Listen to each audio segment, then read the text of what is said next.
तो आज मैं आपको एक अनोखी रहस्यमय कहानी सुनाऊंगा। अगर आप चैनल पर नए हैं तो अभी सब्सक्राइब कर ले, क्योंकि यह मेरा दूसरा नया चैनल है।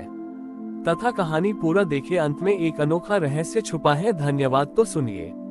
बहुत समय पहले एक छोटे से गांव में कार्तिक और उनकी छोटी बहन दीपा रहती थी। वे बहुत गरीब थे और उनके माता पिता नहीं थे। गांव के लोग बहुत धनी थे और हर साल दुर्गा पूजा पर एक भव्य पंडाल बनाते थे, जहां मां दुर्गा की प्रतिमा को हीरे जवाहरात से सजाया जाता था। कार्तिक और दीपा पंडाल के बाहर बैठकर पूजा देखते थे। वे जानते थे कि उनके पास न तो नए कपड़े थे और न ही मां के लिए कोई चढ़ावा। एक दिन पंडाल के अंदर से एक पुजारी बाहर आए और उन्होंने देखा कि दोनों बच्चे उदास बैठे हैं। उन्होंने बच्चों से पूछा, तुम लोग अंदर क्यों नहीं आते? दीपा ने मायूस होकर कहा, हमारे पास कुछ नहीं है पंडित जी, हम भला माँ के पास क्या लेकर जाएंगे? उद्धरण चिन्ह। पुजारी ने मुस्कुराते हुए कहा, माँ दुर्गा को धन दौलत नहीं बल्कि सच्चे दिल की भक्ति चाहिए। पंडित जी की बात सुनकर कार्तिक के मन में एक विचार आया। उसने दीपा से कहा, दीदी, हमारे पास भले ही धन न हो, लेकिन हम माँ के लिए कुछ बना तो सकते हैं। उद्धरण चिन्ह। अगले दिन दोनों भाई बहन सुबह सुबह पास के जंगल में गए। कार्तिक ने वहां से मिट्टी और पुराने पत्तों को इकट्ठा किया और दीपा ने अलग अलग रंगों के फूल और घास के तिनके जमा किए। वे दोनों मिलकर एक छोटा सा मुकुट बनाने लगे। कार्तिक ने मिट्टी को गूंथा और दीपा ने उसमें फूल और पत्ते लगाकर उसे सजाया। यह मुकुट छोटे और साधारण था, पर इसमें उनका पूरा प्यार और परिश्रम था। अष्टमी की रात जब सब लोग मां की भव्य प्रतिमा के सामने खड़े थे, तो कार्तिक और दीपा चुपके से पंडाल में आए। उन्होंने अपने हाथों से बनाया हुआ छोटा सा मुकुट प्रतिमा के चरणों में रख दिया और बिना कुछ कहे बाहर चले गए। अगले दिन नवमी को सुबह गांव के लोग जब पूजा करने आए तो वे हैरान रह गए। मां दुर्गा की प्रतिमा पर लगा हुआ सोने का मुकुट गायब था। लोगों ने सोचा कि किसी ने मुकुट चुरा लिया है और वे सब बहुत चिंतित हो गए। पुजारी को भी कुछ समझ नहीं आ रहा था। तभी पुजारी को सपना आया। सपने में मां दुर्गा ने उन्हें दर्शन दिए और मुस्कुराते हुए कहा, हे मेरे प्रिय भक्तों, तुमने जो सोने का मुकुट मुझे पहनाया था वह तो मात्र एक धातु का टुकड़ा था। मैं उसे कैसे पहन सकती थी? असली मुकुट तो कार्तिक और दीपा ने मुझे दिया था, जो उनके सच्चे दिल और मेहनत से बना था। वह मुकुट भले ही अदृश्य हो, पर उसका मूल्य तुम्हारे सोने के मुकुट से कहीं ज्यादा है। जब पुजारी ने ये सपना गांव वालों को सुनाया तो सब ने एक दूसरे को देखा। उन्हें अपनी गलती का एहसास हुआ कि वे बाहरी दिखावे पर ध्यान दे रहे थे, जबकि सच्ची भक्ति पंडाल के बाहर थी। गांव वालों ने तुरंत कार्तिक और दीपा को ढूंढा। उन्हें देखकर वे भावुक हो गए और उनसे माफी मांगी। गांव वालों ने मिलकर एक फैसला किया कि अब हर साल दुर्गा पूजा में मां के लिए कोई सोने का मुकुट नहीं बनाया जाएगा, बल्कि हर घर से एक बच्चा मिट्टी का एक छोटा सा मुकुट बनाएगा और उसे मां के चरणों में अर्पित करेगा। ये कहानी बताती है कि मां दुर्गा को धन दौलत नहीं, बल्कि हमारे निस्वार्थ भाव और प्रेम से किए गए कर्म पसंद हैं। सबसे बड़ी पूजा वही है जो सच्चे दिल से की जाती है। कार्तिक और दीपा की कहानी ने पूरे गांव के दिल को छू लिया था। गांव वालों ने मिलकर उन दोनों बच्चों के लिए एक घर बनवाया और उन्हें सभी जरूरी चीजें दी। लेकिन कार्तिक और दीपा ने गांव वालों से कहा, हमें इन चीजों की जरूरत नहीं है। हमें बस इतना चाहिए कि आप सब हर साल मां के लिए मिट्टी का मुकुट बनाना न भूलें। उद्धरण चिन्ह। गांव में अब हर साल दुर्गा पूजा एक अनोखे तरीके से मनाई जाती थी। बड़े पंडाल तो बनते थे, लेकिन उनमें अब कोई सोने चांदी की सजावट नहीं होती थी। हर घर से बच्चे अपने हाथों से मिट्टी का एक छोटा सा मुकुट बनाते और उसे पंडाल में लाकर रखते थे। पूजा के आखिरी दिन वे सारे मुकुट मिलकर एक बड़ा मुकुट बनाते थे, जिसे मां दुर्गा की प्रतिमा के चरणों में रखा जाता था। एक साल गांव में एक भयानक महामारी फैल गई। कई लोग बीमार पड़ने लगे और दवाएं भी काम नहीं कर रही थी। पूरा गांव डर और निराशा से भर गया। लोग पंडाल में पूजा करने तो आए, लेकिन उनके चेहरों पर उदासी और डर साफ दिखाई दे रहा था। कार्तिक और दीपा, जो अब बड़े हो चुके थे, ने देखा कि इस साल बच्चे भी ठीक से मुकुट नहीं बना पा रहे हैं, क्योंकि वे बहुत कमजोर हो गए थे। ये देखकर उन दोनों का दिल टूट गया।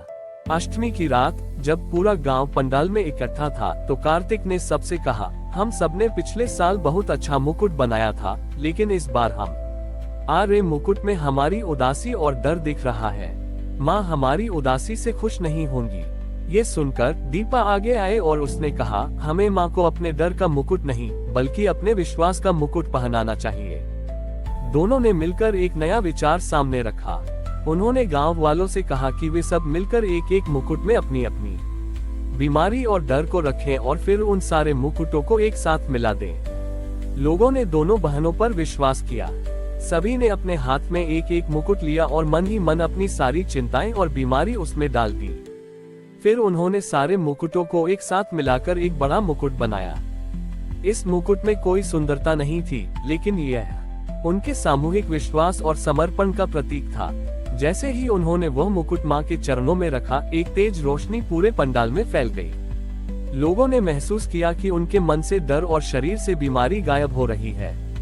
अगले दिन सारे बीमार लोग ठीक हो गए और गांव में फिर से खुशी लौट आए। गांव वालों को समझ आ गया कि माँ दुर्गा सिर्फ मुकुटों की पूजा नहीं करती, बल्कि वे उनके भीतर छिपी हुई शक्ति को भी देखती हैं। उस दिन से हर साल दुर्गा पूजा में लोग एक दूसरे को विश्वास का मुकुट भेंट करने लगे।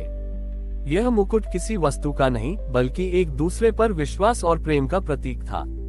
इस कहानी से यह संदेश मिलता है कि हमारी सबसे बड़ी शक्ति हमारी एकता और एक दूसरे पर हमारा विश्वास है, और यही सच्ची भक्ति है।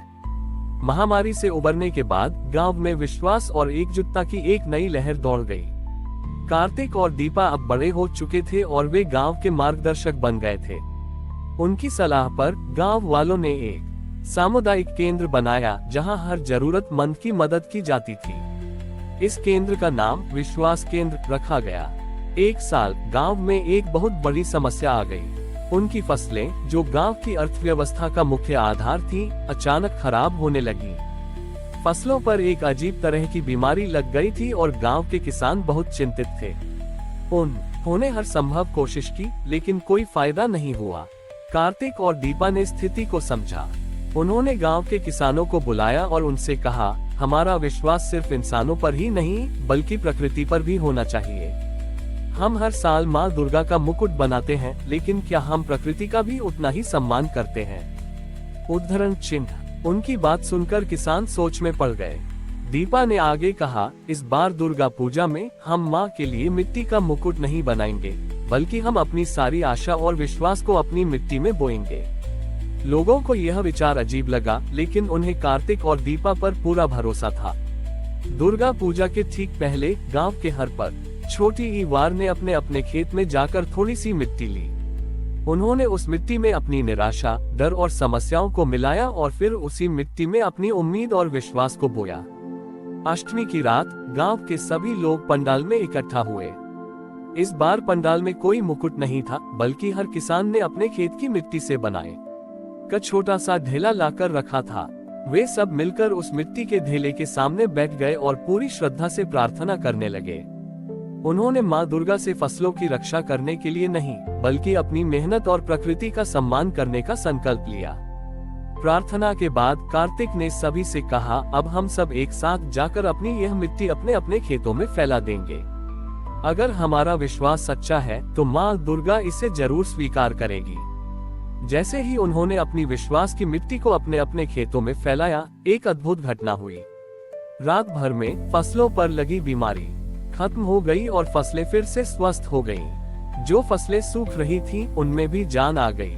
गांव वालों को यकीन हो गया कि माँ दुर्गा सिर्फ पंडालों में नहीं, बल्कि खेतों की मिट्टी में, हर किसान के विश्वास में और हर इंसान के कर्मों में मौजूद है। इस घटना ने गांव को एक बार फिर से यह सिखाया कि सच्ची भक्ति का मतलब दिखावा नहीं, बल्कि प्रकृति के साथ सामंजस्य बनाना और अपने कर्मों में विश्वास रखना है। कार्तिक और दीपा ने गांव वालों को यह समझा दिया कि हर साल बनने वाला मिट्टी का मुकुट सिर्फ एक प्रतीक नहीं था, बल्कि यह उनके जीवन का सबसे बड़ा सबक था। हमारी और भी आध्यात्मिक एवं अनोखी कहानियां देखने के लिए हमारे चैनल पर जाएं तथा धार्मिक एवं पौराणिक अनोखी कहानियां हमारे चैनल पर है। कृपया जाके देखें तथा हमारे चैनल को सब्सक्राइब करके रखें और वीडियो लाइक जरूर करें। धन्यवाद।